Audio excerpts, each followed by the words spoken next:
ও যদি আর একটা ঘুষি মারতো না, ওর অবস্থা খারাপ করে দিতাম।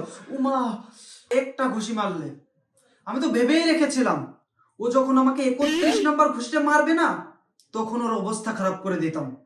30 নম্বর ঘুষিতেই থেমে গেল। কিরে কিরে তোর কি অবস্থা? বেঁচে গেল। আর 5 মিনিট মারলে না মরে যেতাম আমি। ওর জেল হয়ে যেত। ও জেল হওয়া থেকে বেঁচে গেল। ও যদি আর একটা ঘুষি মারতো না, ওর অবস্থা খারাপ করে দিতাম। উমা, একটা ঘুষি মারলে আমি তো ভেবেই রেখেছিলাম ও যখন আমাকে 31 নম্বর ঘুষিটা মারবে না, তখন ওর অবস্থা খারাপ করে দিতাম। 30 নম্বর ঘুষিতেই থেমে গেল। আর একটু হলে রক্তারক্তি হয়ে যেত।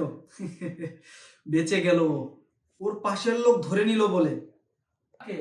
ওকে, আমি তো ছাড়াইছিলাম। আমার মারের এমন এমন টেকনিক জানা আছে না, ওর মতো 9-10 জনকে আমি একাই কেলিয়ে সাবার করে দিতাম। একজনকে সাবার করে দিস আর একজনের কাছে এই অবস্থা? ও শুধু বেঁচে গেল একা এসেছিল বলে, 10 জনকে নিয়ে আসেনি। কেন? কারণ আমি তো একজনকে মারার কৌশল জানি না। আমি জানি 10-12 জনকে কিভাবে কন্ট্রোল করতে হয়, কিভাবে মারতে হয়। আমি তো ওকে ওপেন থ্রেট মারছি, ওপেন। ওর যদি সাহস থাকে, ওর যদি ঝুড়োই বল থাকে, ও নিজের হাত পা বেঁধে আমার সাথে এসে লড়াই করুক, লড়াই করে জিতে দেখাক। হাত পা বেঁধে? ওকে মেরে এমন দৌড় দেব না, ওর বাঁধন খুলতে খুলতে আমি এলাকা ছেড়ে পালাবো।